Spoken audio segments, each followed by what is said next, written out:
Hello everyone, welcome to random practice. आपकी कभी किसी के साथ कोई मिसअंडरस्टैंडिंग हुई है जो कि शायद एक सिंपल कम्युनिकेशन से या बात करने से रिजॉल्व हो सकती है? आई एम वेरी श्योर जरूर हुई होगी। कम्युनिकेशन एक टू वे प्रोसेस है जहां पर आप अपनी फीलिंग्स और अपने वर्ड से सामने वाले को समझाने की कोशिश करते हैं एग्जैक्टली जो आप समझाना चाहते हैं, प्लस आप सामने वाले की सुनते हैं उसी चीज पे और उसी ढंग से जैसे सामने वाला आपको समझाना चाहता है। अगर आप कम्युनिकेशन ढंग से करते हैं तो बहुत सारी मिसअंडरस्टैंडिंग्स नहीं होती है, आपके कॉन्फ्लिक्ट्स जल्दी रिजॉल्व होते हैं और ये आपके रिलेशनशिप्स को भी बहुत ज्यादा इंप्रूव करता है, स्पेशली इन एन ऑर्गेनाइजेशन। अगर आपको पूरी वीडियो पसंद आए तो चैनल को लाइक और सब्सक्राइब जरूर करें और बेल आइकॉन को दबाना ना भूलें। इफेक्टिव कम्युनिकेशन किसी भी ऑर्गेनाइजेशन का बैकबोन है। मेनली आप अपना काम करते हैं और दूसरों से कम्युनिकेट करते हैं, इसलिए कम्युनिकेशन एक बहुत इंपॉर्टेंट रोल प्ले करता है आपके वर्क कल्चर में और आपकी पर्सनल लाइफ में भी। आपको कुछ बहुत सिंपल पॉइंट्स बताता हूं जिसको आप फॉलो करके अपनी डे टू डे लाइफ में अपना कम्युनिकेशन दूसरे लोगों के साथ बहुत ज्यादा इंप्रूव कर पाएंगे। चलिए शुरू करते हैं। Point number 1, organise your thoughts before you speak.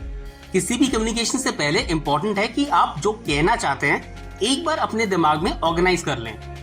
Basic rule of thumb ये है कि आप उस कॉन्वर्सेशन को 3 पार्ट्स में डिवाइड कर लें ताकि आपको पता हो कि मुझे ईच पार्ट कंप्लीट करना है और कम्युनिकेट करना है ताकि कुछ मिस ना हो जाए।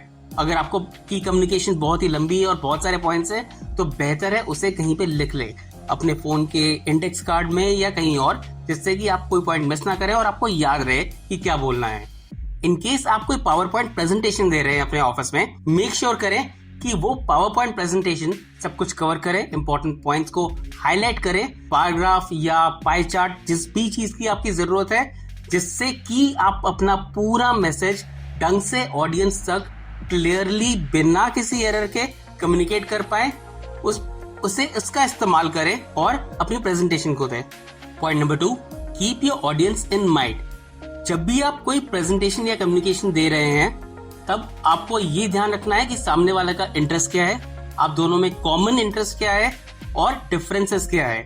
ऑल्सो आपको सामने वाले का एक नॉलेज लेवल जज करके रखना है कि वो किस लेवल तक समझ पाएगा। ये चीज बहुत ही ज्यादा इंपॉर्टेंट है अगर आप टीचर हैं और स्टूडेंट्स को लेक्चर कम्युनिकेट कर रहे हैं। अगर आप बहुत ही कुछ मुश्किल पढ़ा देंगे तो स्टूडेंट्स को समझ में नहीं आएगा, अगर बहुत कुछ आसान पढ़ाना शुरू कर देंगे तो शायद उनको बोरिंग लगेगा। तो आपको एक एवरेज इंटेलिजेंस जज करनी है उस क्लास की और उसके हिसाब से कम्युनिकेट करना है।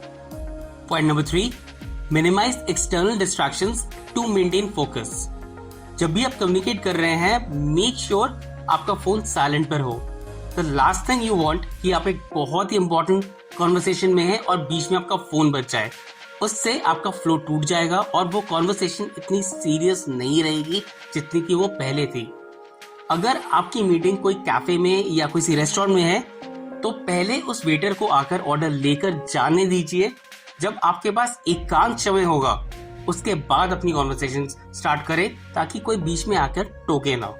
Point number 4, be clear and concise when speaking. जब भी आप कोई चीज कम्युनिकेट कर रहे हैं ये याद रखें कि आपका कम्युनिकेशन का फाइनल गोल क्या है, उसे दिमाग में रखें, अपने वर्ड्स को उसी हिसाब से चूज करें और ढंग से उसी चीज को कम्युनिकेट करें ताकि कोई मिसअंडरस्टैंडिंग ना हो और सामने वाला कुछ और ना समझे। इसके साथ साथ मेक श्योर कि आप सारे वर्ड्स को ढंग से प्रोनाउंस करें और एक ऐसे वॉल्यूम पर बात करें ताकि सामने वाले को सुनाई दे। इससे कम्युनिकेशन क्लियर होगी और सामने वाले को समझने में कोई दिक्कत नहीं आएगी। Point number 5, maintain eye contact. जब भी आप किसी से बात करें मेक श्योर कि आप आई कॉन्टैक्ट मेंटेन करके चलें। इससे ये शो होता है कि आप सीरियस है, इंटरेस्टेड है उस बात में और उसे ढंग से कम्युनिकेट करना चाहते हैं। जितनी देर तक आपको नेचुरल लगे उतनी देर तक आप आई कॉन्टैक्ट बनाकर रखें। और अगर आप किसी बोर्ड रूम में आप प्रेजेंटेशन दे रहे हैं तो मेक श्योर करें कि सभी के साथ आई कॉन्टैक्ट बनाएं ताकि कोई भी आपसे नेग्लेक्टेड फील ना करे। और अगर आप किसी बड़ी ऑडियंस से बात कर रहे हैं या कोई लेक्चर दे रहे हैं, इन दैट केस थोड़ा थोड़ा बीच में पॉज करें, कुछ ऑडियंस के साथ आई कांटेक्ट बनाएं और फिर कंटिन्यू करें। इससे ऑडियंस को पर्सनली वैल्यूड फील होता है।